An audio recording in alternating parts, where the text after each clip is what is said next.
last couple of weeks looking at the topic of a consistent walk with God. और पिछले कुछ हफ्तों से हम देख रहे हैं लगातार प्रभु के साथ चलने के बारे में। And many Christians, sometimes they are close to God, other times little far away from God. और बहुत से मसीह जो हैं कई बार तो मसीह के प्रभु के साथ बहुत नजदीकी में चलते रहते हैं और कभी उनसे दूर हो जाते हैं।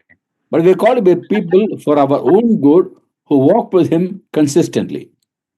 पर हमें बुलाया गया है हमारे अपने भले के लिए कि हम प्रभु के साथ लगातार चलते रहें। Enoch walked with God 300 years.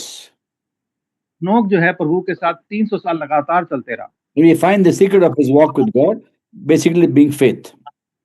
और उसके रहस्य कि वो ऐसे परमेश्वर के साथ कैसे चलता रहा, उसका रहस्य ये है कि वो विश्वास के साथ चलता रहा। To be able to walk with God, we should be consistently pleasing God. अगर हमें प्रभु के साथ लगातार चलना है तो हमें उसको हरदम प्रसन्न करने वाला होना चाहिए। To please God, we need faith. और प्रभु को प्रसन्न करने के लिए हमारे को विश्वास की जरूरत है। 11th chapter of Hebrews verses 5 and 6 we read about Enoch. और हिब्रानियों के 11वें अध्याय 5वीं 6वीं आयत में हम हनोक के बारे में पढ़ते हैं। The secret of his walk with God.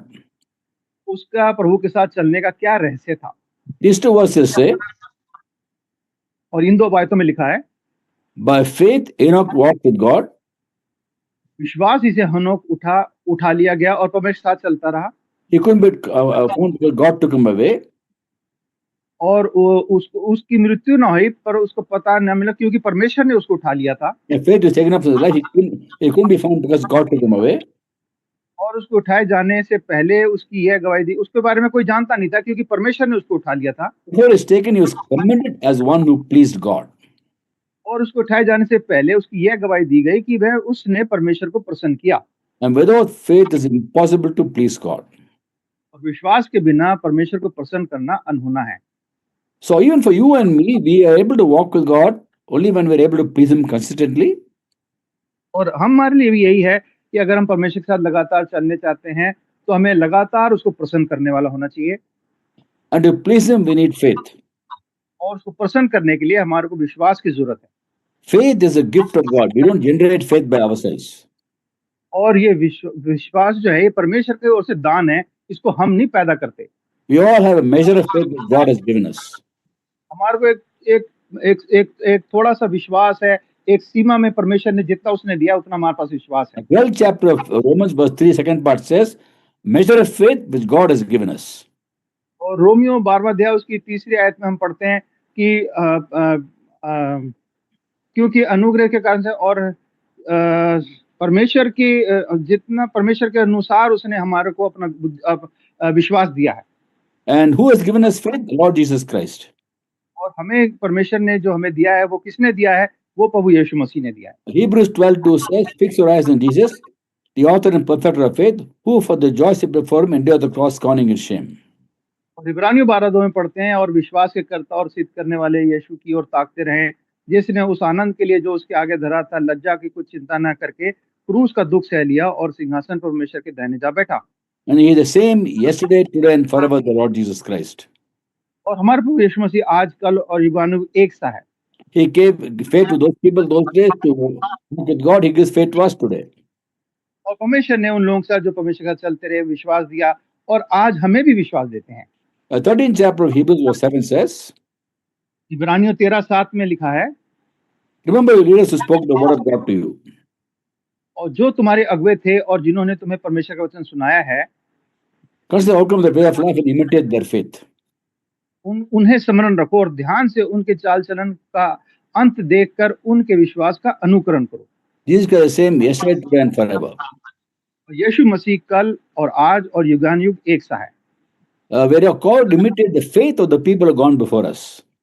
और हमें बुलाया गया है कि हमसे जो पहले लोग गए हैं उनके विश्वास का अनुसरण करें। And Enoch had faith to walk with God, to please God, and he consistently walked with God. और हनोक के पास विश्वास था और उस विश्वास के कारण से वो प्रभु के साथ साथ चलता रहा। If you lack the faith to walk with God, ask Him for faith; He'll give it to us. अगर हमारे पास उस प्रभु के साथ चलने के लिए विश्वास की कमी है तो प्रभु से मांगे और प्रभु वो विश्वास हमें देंगे। The Lord told the disciples to forgive 7 times a day. The response was in Luke 17:5, increase our faith. जब प्रभु ने बोला अपने जो तुम्हारे विरोध में काम करते हैं उनको माफ करो 7 गुना 70 गुना, तो वो चेले कहते हैं कि प्रभु हमारे विश्वास को बढ़ा। Christian life is by faith. We live by faith. Romans 1:17. और रोमियो 1:17 के अनुसार एक मसीह का जो जीवन है वो विश्वास से वो जीता है। Now, what are the blessings we inherit when you walk with God? और कौन सी आशीषें हैं जब हम प्रभु के साथ साथ चलते हैं वो हमें मिलती हैं। Today we're going to talk about the blessings of a consistent walk with God. आज हम उस बात पर चर्चा करेंगे कौन सी आशीषें हैं जब हम प्रभु के साथ लगातार चलते रहते हैं। When you consistently please God, we preserve and manifest the peace and the joy of the Lord. जब हम प्रभु के साथ साथ चलते हैं, विश्वास से चलते रहते हैं, तो प्रभु की शांति और आनंद को हमारे जीवन में बना रहता है और उसको हम प्रकट भी करते हैं। Now, when we obey God, it's not that we're not doing a favor to God by obeying God. प्रभु की आज्ञा मानते हैं तो हम प्रभु पे कोई एहसान नहीं करते, We are doing favors to ourselves. तो हम अपने ऊपर ही एहसान करते हैं। In the book of Job, chapter 35, 6 to 8, we read, अय्यूब उसका 35वां अध्याय 6 से 8 में हम पढ़ते हैं, if you sin, how does it affect him? यदि तूने पाप किया है तो ईश्वर का क्या बिगाड़ता है, If sins and money, what does that do to him? और यदि तेरे अपराध बहुत बढ़ भी जाएं तो अभी तू उसके साथ क्या करता है। If you're righteous, what do you give to him? यदि तू धर्मी है तो उसको तू क्या देता है, What does he receive from your hands? बात उसे तेरे हाथ से क्या मिलता है। Your wickedness only affects a man like yourself, your righteousness only sons of men. तेरी दुष्टता का फल तुझ ऐसे ही पुरुष के लिए है और तेरे धर्म का फल भी मनुष्य मात्र के लिए है। To the prophet Malachi, Lord spoke to his people in Malachi chapter 3, 13 to 15. तीसरा अध्याय 13 से 15 में प्रभु अपने लोगों से बोलते हैं, God said, you said harsh things against me. यहोवा यह कहता है, तूने मेरे विरुद्ध ढिठाई की बात कही है। It is, what do we say against me? परंतु तुम पूछते हो हमने तेरे विरुद्ध क्या कहा है। You have said it's futile to serve God. What we gain by carrying His commandments and going about like mourners before the Lord? तुमने कहा है कि परमेश्वर की सेवा करनी व्यर्थ है, हमने जो उसकी बताए हुए काम को पूरा किया है और सेनाओं के यहोवा के डर के मारे शोक के प्रभाव पहनाए चले हैं, इससे हमें क्या लाभ हुआ। Now we call the arrogant people blessed, evildoers prosper, and though they challenge God, escape. अब से हम अभिमानी लोगों को धन्य कहते हैं क्योंकि दुराचारी तो सफल बने गए हैं, वरन वे परमेश्वर की परीक्षा करने पर भी बच गए हैं। But the interesting thing is, they were carrying out the commandments. और अद्भुत बात यह है कि वे परमेश्वर की आज्ञाओं को मान रहे हैं, The wrong motivation. पर उनका जो आज्ञा मानने के पीछे जो बात है वो जो गलत है, To get gain. वो है अपने व्यक्तिगत लाभ के लिए। And they're going about obeying God mournfully, not joyfully. परमेश्वर की आज्ञा तो मान रहे हैं पर वो खुशी से नहीं कर रहे, बड़ा मुंह लटका के उदासी से उसका अनुसरण कर रहे हैं। When we obey God, we are the ones who are blessed. And spiritually, we are blessed. We preserve the peace and the joy of the Lord, especially in the New Testament.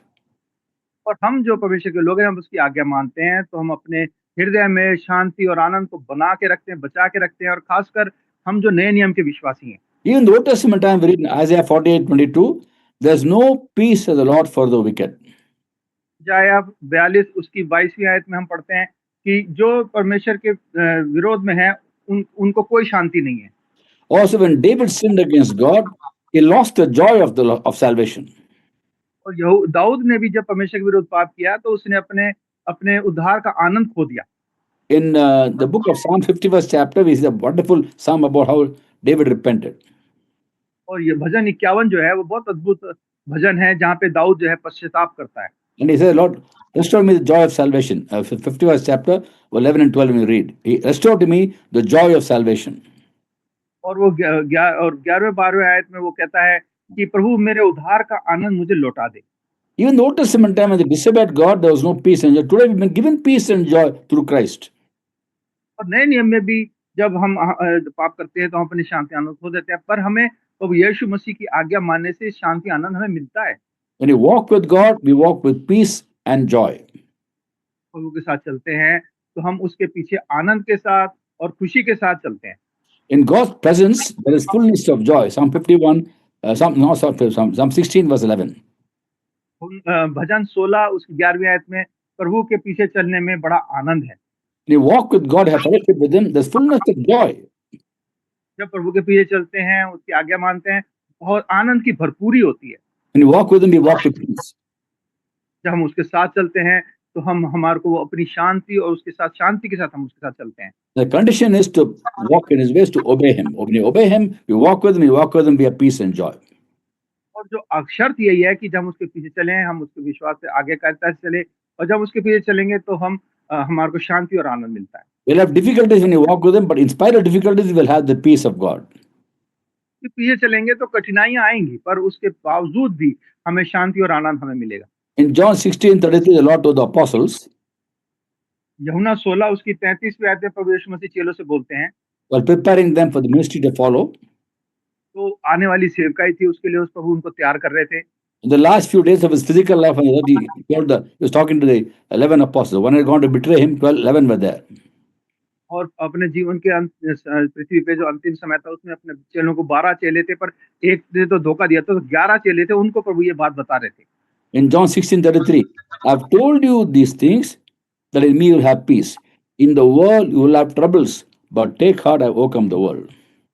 यूहन्ना 16:33 में प्रभु बोलते हैं इन 11 को, मैंने ये बातें तुमसे इसलिए कही हैं कि तुम्हें मुझ में शांति मिले। संसार में तुम्हें क्लेश होता है, परंतु ढांढस बांधो, मैंने संसार को जीत लिया है। In John 15:11, I told them, I have told you this, that my joy will be in you and your joy will be complete. और यूहन्ना 15 और उसकी 11वीं आयत में प्रभु कहते हैं, मैंने ये बातें तुमसे इसलिए कही हैं कि मेरा आनंद तुम में बना रहे और तुम्हारा आनंद पूरा हो जाए। Mera Anand, the same joy he had is given to us. आनंद जो प्रभु का आनंद था, उसने वो हमें दे दिया है। Even the peace is given us, his peace is given us.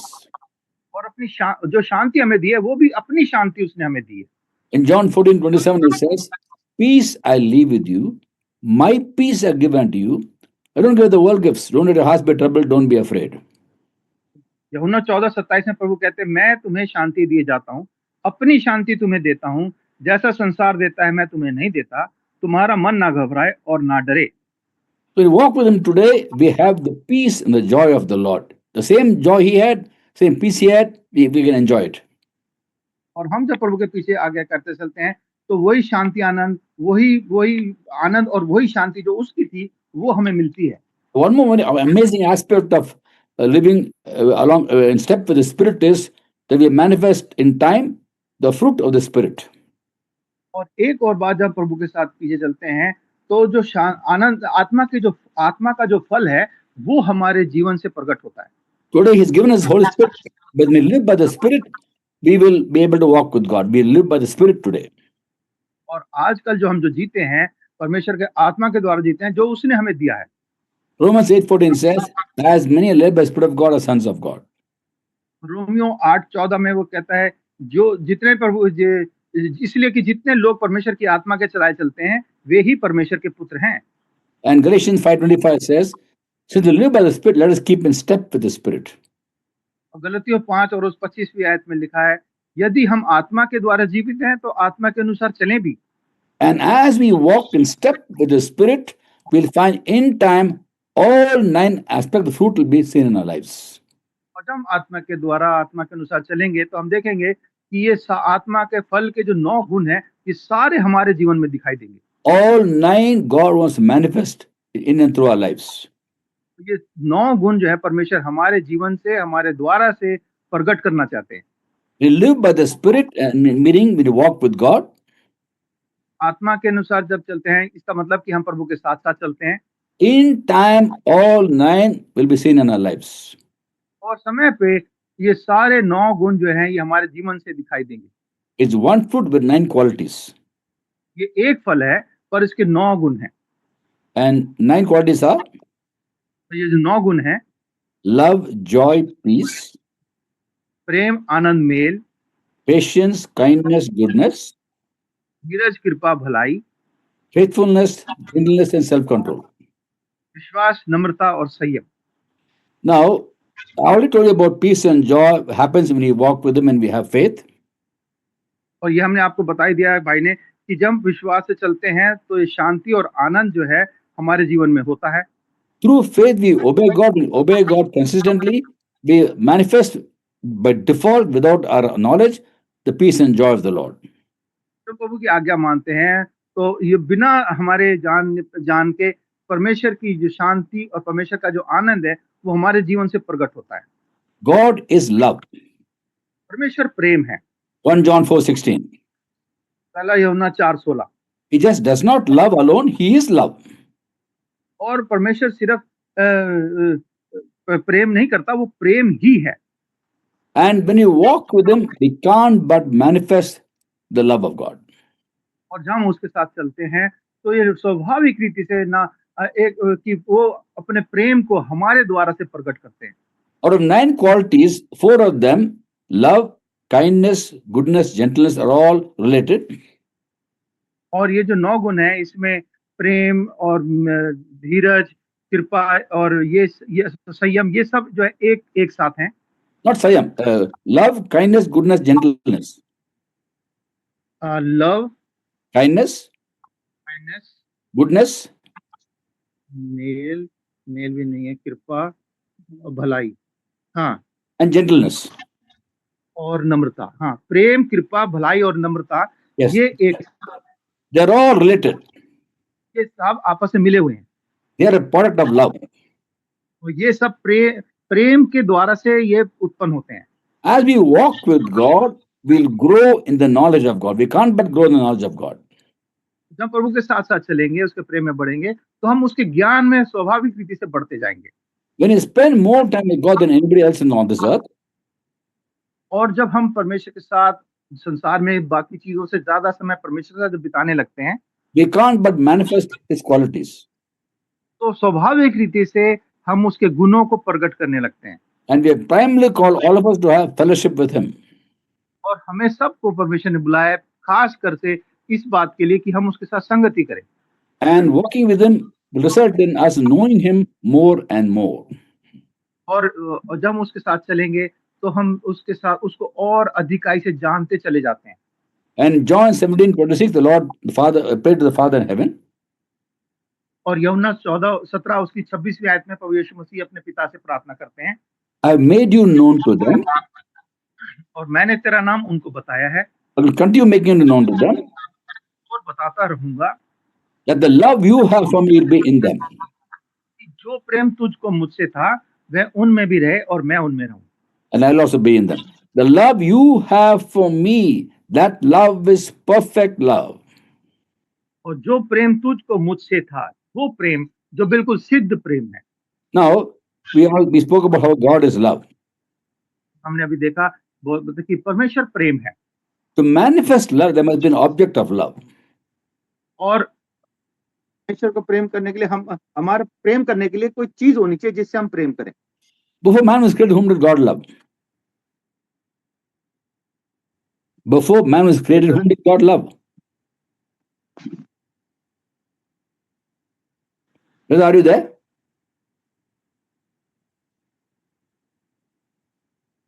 Brother Ashwini, are you there? My sound is coming. Now it's coming. Now it's coming. Okay, my question was, before God created man, whom did God love? Yes, brother. Can you hear me? I can hear you. Yes, I can hear you. Okay. Before God created man, whom did God love? इससे पहले परमेश्वर ने हमें बनाया, वो किससे प्रेम करता था? He's always been God of love. और परमेश्वर तो शुरू से ही प्रेम का परमेश्वर है। He is love. So whom did he love before he created man? और इससे पहले परमेश्वर ने किसी को हमें बनाया, वो किससे प्रेम करता था? It's perfect love within the triune God. और उसका बिल्कुल सिद्ध प्रेम, त्रिएक परमेश्वर का प्रेम। And that's why Jesus says, the love you have for me, the Father loved the Son loved the Father. इसलिए परमेश्वर कह रहा है, जो प्रेम तुझको मुझसे था, पिता पुत्र से प्रेम करता है और पुत्र पिता से प्रेम करता है। That love is perfect love. और ये प्रेम सिद्ध प्रेम है। That love will be in us. और वो प्रेम हम में होगा। That love means he loves enemies. We were enemies of God, but he loved us, no? हम तो परमेश्वर के वैरी थे, पर परमेश्वर ने हमसे प्रेम किया। In Colossians 1:21 talks about we were enemies of God once. In our minds, we were enemies of God. और कुलुस्सियों 1:21 में लिखा है कि हम परमेश्वर ने हमसे प्रेम किया जब हम परमेश्वर के वैरी थे। हम तो उसके वैरी थे परमेश्वर के। So his love is he loved enemies. He loved us as while we were enemies of God. और परमेश्वर ने हमसे प्रेम किया जब हम परमेश्वर के वैरी थे, हम उसके वैरी थे, तभी उसने हमसे प्रेम किया। When we receive his love, और जब हमने उसका प्रेम को पाया, We can love enemies. हम भी अपने वैरियों को प्रेम कर सकते हैं, But that love is a love in the spirit. और ये प्रेम है आत्मा के द्वारा से है। Now, for example, the church in Colossae, and the Colossians were known for the faith in Christ and love for each other. और कुलुस्य की जो कलीसिया थी फेम मशहूर थी आपस में प्रेम के लिए और परमेश्वर से प्रेम के लिए। Faith in Christ, love for each other. परमेश्वर पे विश्वास और एक दूसरे से प्रेम के लिए मशहूर थी। And that love was a love in the spirit. Colossians 1:8, a love in the spirit. और कुलुस्सियों 1:8 के अनुसार जो प्रेम था वो जो आत्मा है उसने तुम्हें प्रेम को जो आत्मा से है हम पर प्रकट किया। The consistent walk with God will mean we manifest the love of God. और परमेश्वर के साथ लगातार चलने का मतलब विश्वास से ये है कि हम परमेश्वर के प्रेम को प्रकट करते हैं। And also, along with love, gentleness, meek, kindness and goodness. और उसके साथ साथ हम प्रेम और प्रेम, मेल, कृपा और नम्रता, प्रेम, कृपा और नम्रता को भी प्रकट करते हैं। The great joy there is in loving enemies, believe me. और अपने बैरियों से प्रेम करने में बड़ा आनंद है। It's not by our strength, it's His strength He gives us. और ये हमारी सामर्थ्य नहीं है, ये परमेश्वर की अपनी सामर्थ्य है जो वो हमें देते हैं। The Holy Spirit pours out God's love into us, Romans 5:5. 5:5 के अनुसार परमेश्वर अपने प्रेम को हमारे हृदय में उंडेल देते हैं। So peace and joy, love, goodness, kindness, gentleness are all manifest when we walk with God. तो ये प्रेम, आनंद, धीरज, मेल, कृपा, भलाई, विश्वास, नम्रता और संयम ये सब हमारे जीवन से तब प्रकट होते हैं जब परमेश्वर के साथ-साथ चलते हैं। What about faith, self-control and patience? पर जो धीरज है और विश्वास है और संयम इसके बारे में क्या है? Now these are manifested when we face difficult people, difficult circumstances. और ये तब प्रकट होता है जब हम कठिन परिस्थिति, कठिन लोगों का सामना करते हैं। And therefore, when we face difficult people, difficult circumstances, God uses such circumstances for us to manifest these qualities. और ये प्रकट करने के लिए परमेश्वर हमारे जीवन में कठिन लोगों को, कठिन परिस्थितियों को आने देता है ताकि ये गुण हमारे जीवन से प्रकट हो सके। For example, take patience. उदाहरण के लिए हम संयम को ले लें। Romans 5:3, troubles work with patience. और रोमियो 5:3 के अनुसार है, रोमियो 5:3 वरन हम कलेशों पे भी घमंड करते हैं, यह जानकर कि कलेश से धीरज उत्पन्न होता है। So when you ask God for patience, what does He give? He give us, allow us to go to troubles. और हम जब परमेश्वर से धीरज मांगते हैं तो परमेश्वर क्या करते हैं, हमें समस्याओं में से जाने देते हैं। When you face difficult people, we need self-control.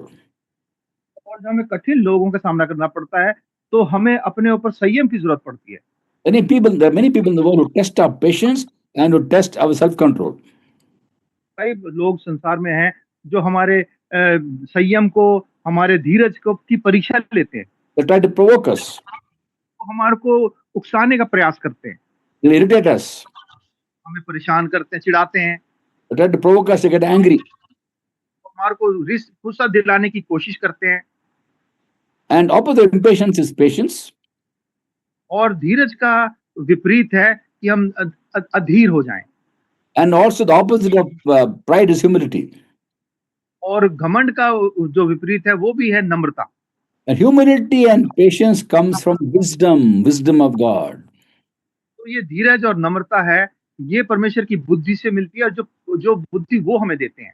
Now when you walk with God closely, and I told you we have to obey His teachings, as you obey teachings, those teachings, the word of God make us wise.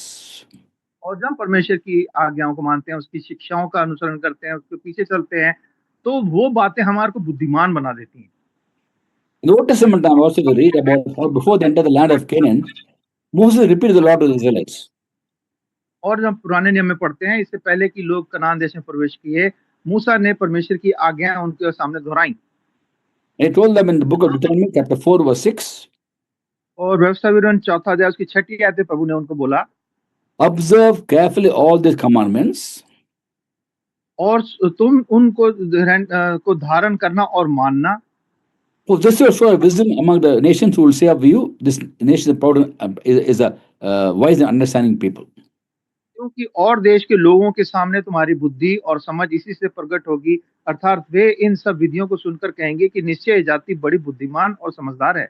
They are supposed to obey God's word. In that process, nations around them will realize, oh, these people are wise and understanding people. उन्हें परमेश्वर की आज्ञा माननी थी, और जब वो आज्ञा मानेंगे तो आस पड़ोस के लोग इस बात को समझेंगे कि ये लोग बड़े बुद्धिमान और समझदार हैं। Application of God's word result in wisdom.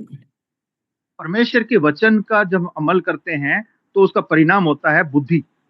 Of the end of the land of Canaan, और इसके बाद वो जब वो कनान देश में प्रवेश कर गए, written before they disobeyed God, therefore they got punished.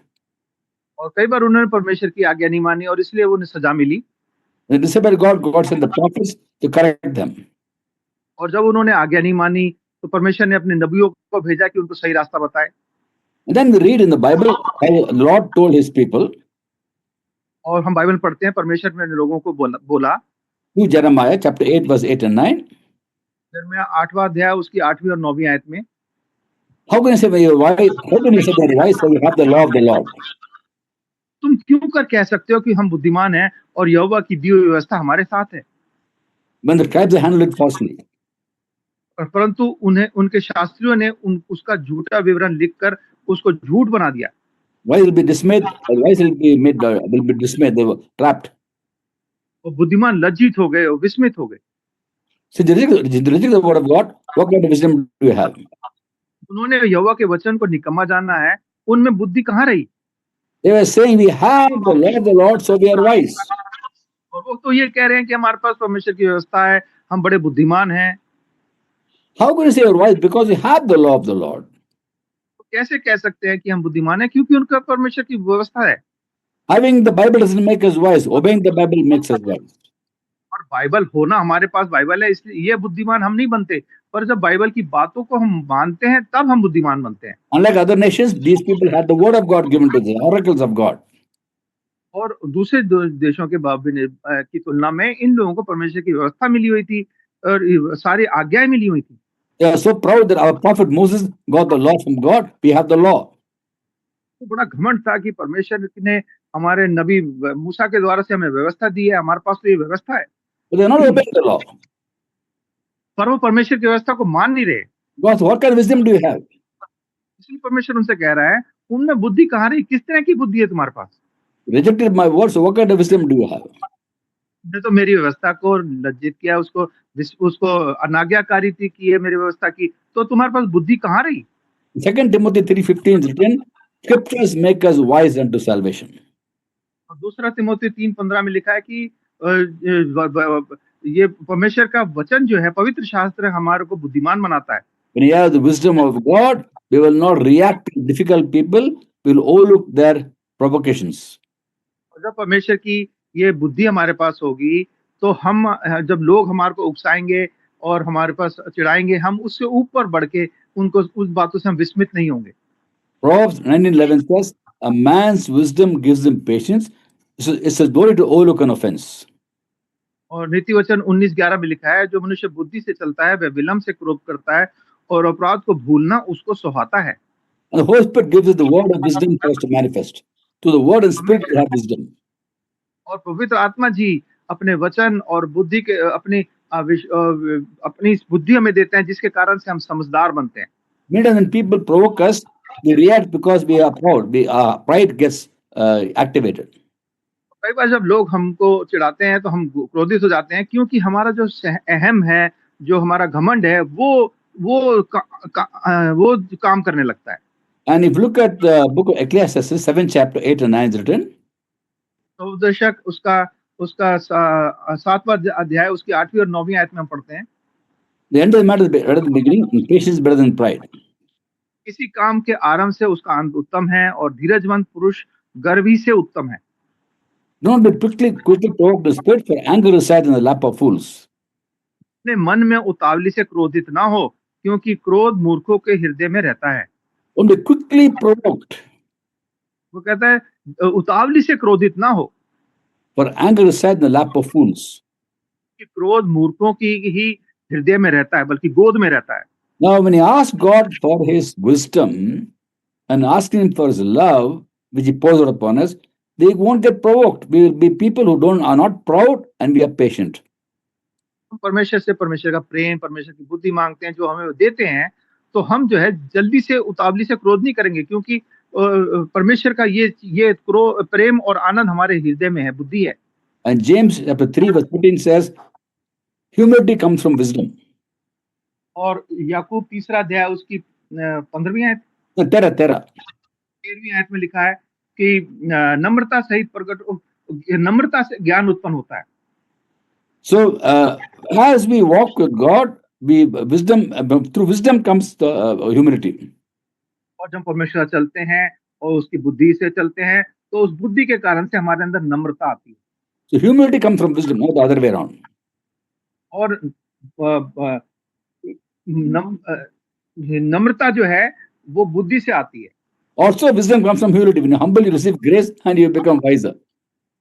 और उसके विपरीत भी है कि हम जब नम्र होते हैं तो बुद्धि मिलती है, क्योंकि जब नम्रता से चलते हैं तो बुद्धि अपने आप हमारे पास आती है। When you walk humbly before God, we have His grace, and by grace He gives us all the spiritual gifts we need. अनुग्रह से हमारे को ये चीज मिलती है। जब हम परमेश्वर चलते हैं, परमेश्वर के अनुग्रह से हमारे को सारी चीजें जिसकी हमें जरूरत है वो हमें मिलती हैं। Also, when you have the love of God, we will not be proud. और दूसरी बात ये भी है कि जब परमेश्वर का प्रेम हमारे हृदय में होगा तो हम घमंडी नहीं होंगे। In 1 Corinthians 13 chapter from verse 4 we read, और पहला कुरिन्थियों उसका 13वें अध्याय की 4 आयत से आगे हम पढ़ते हैं। love is patient, प्रेम धीरजवंत है, love is kind, और कृपालु है, does not envy, चाह नहीं करता, it does not boast, प्रेम अपनी बड़ाई नहीं करता, it is not proud. फूलता नहीं है। Pride and love don't go together. ये घमंड और जो प्रेम है, ये दोनों साथ साथ नहीं चलते। So faith, wisdom, love all go together. When you ask God for all these gifts, we're able to walk with God. In that process, we'll manifest all 9 qualities of the fruit of the Spirit. और धीरज, विश्वास और संयम और नम्रता, ये जो है परमेश्वर की ओर से हमें मिलते हैं। और जब हम परमेश्वर के साथ चलते हैं, ये 9 के 9 गुण हमारे जीवन में परमेश्वर अपनी आत्मा के द्वारा से हमारे प्रकट करते हैं। Sometimes we are very complacent about the one or two gifts that one or two qualities of the fruit we have got. और कई बार हमारे पास जब आत्मा के फल के एक आध गुण हमारे अंदर आ जाते हैं, तो हम सोचते हैं बस ये अब काफी है। I've got peace, I've got joy, I've got goodness. Remaining we're not bothered about. Patience, for example. तो मेरे पास तो प्रेम है, आनंद है और भलाई है, तो ये बाकी चीजों की मुझे जरूरत नहीं है। Self-control we don't have because I get provoked, they will say. और इसलिए मेरे पास धीरज नहीं है, इसलिए मुझे जल्दी से गुस्सा आ जाता है। The will of God is every Christian manifests all 9 qualities, and that God does when you walk with Him. और परमेश्वर की इच्छा ये है कि हर मनुष्य में ये 9 के 9 गुण हो, और परमेश्वर के ये गुण जो हम प्रकट करें। In every believer, God wants to manifest His fruit of the Spirit, not the fruit of the Christian. और हर एक विश्वासी के जीवन में प्रभु जी आत्मा के फल, जो आत्मा का जो फल है, ये उसमें प्रकट करना चाहता है। ये आत्मा का फल परमेश्वर की ओर से प्रकट होना चाहिए। The fruit of the Spirit to be seen in life for every Christian. और आत्मा का जो ये फल है, ये हर विश्वासी में प्रकट होना चाहिए, दिखाई देना चाहिए। He bears the fruit, we only abide in Him. हम तो सिर्फ उसमें बने रहते हैं, वो हमारे अंदर से फल अपने आप प्रकट हमारे अंदर पैदा करते हैं। Which one of us does not want to manifest all these 9 qualities? हम में से कौन ऐसा होगा जो नहीं चाहे कि मेरे अंदर ये 9 के 9 गुण हमारे जीवन में प्रकट हों? Yeah, the Lord said, "You'll know them by the fruit. By the fruit, you'll know who are my people, who are not my people." प्रभु ने कहा कि तुम उनके फलों से जानोगे कि वो मेरे चेले हैं कि नहीं। Therefore, don't be complacent about one or two qualities you got of the fruit. Ask God for all 9 to be seen in your life. इससे आप अगर अपने जीवन में 1-2 गुण देखते हैं, तो उससे संतुष्ट ना हो जाएं, परमेश्वर से विनती करें और उससे कहें कि 9 के 9 गुण मेरे में प्रकट हों। It is not manifest right now. One day it will manifest because we are the workmanship of God. हो सकता है अभी प्रकट ना हो रहे हों, पर हम एक दिन जरूर प्रकट होंगे, क्योंकि हम परमेश्वर के हाथ की रचना है। And not only that, we are the workmanship. He'll never give up on us. और क्योंकि हम उसके हाथ के बने हुए हैं, वो हमारे को कभी त्यागेगा नहीं। We are going to be a display of His splendor, the workmanship of God. बुलाया गया कि हम उसके काम की अद्भुत रचना को प्रकट करें। To walk with him means to be led by the Spirit, to live by the Spirit. और उसके साथ चलना मतलब उसके द्वारा, उसकी अगुवाई में चलना, उसके साथ-साथ चलना। To abide in Christ means basically obeying Him, and His Spirit lives inside us. परमेश्वर के साथ चलना मतलब परमेश्वर के साथ-साथ चलना और उसकी आत्मा हमारे जीवन में बनी रहती है। First John 3:24 says. 1 John 3:24. पहला यूहन्ना 3 अध्याय उसकी 24वीं आयत में हम पढ़ते हैं। Those who obey His commandments live in Him and He in them. जो उसकी आज्ञाओं को मानता है वह उसमें है और वह उनमें बना रहता है। And this is how we know He lives in us. We know it by the Spirit He gave us. इसी से अर्थात उस आत्मा के जो उसने हमें दिया है, हम जानते हैं कि वह हम में बना रहता है। He lives in us through Spirit. We live in Him by obedience. वो अपनी आत्मा के द्वारा हम में बना रहता है और हम उसके अंदर उसमें अपनी आज्ञाकारिता के कारण बने रहते हैं। May God bless all of us as we choose to walk with Him. In that process, be a blessing to many, many people, to glorifying God and blessing people. हमेशा हमारी सहायता है कि हम उसके साथ बने रहें और परमेश्वर की महिमा करें और दूसरे लोगों के लिए भी आशीष का कारण बने रहें और अपने लिए भी और दूसरों के लिए भी आशीष का कारण बने।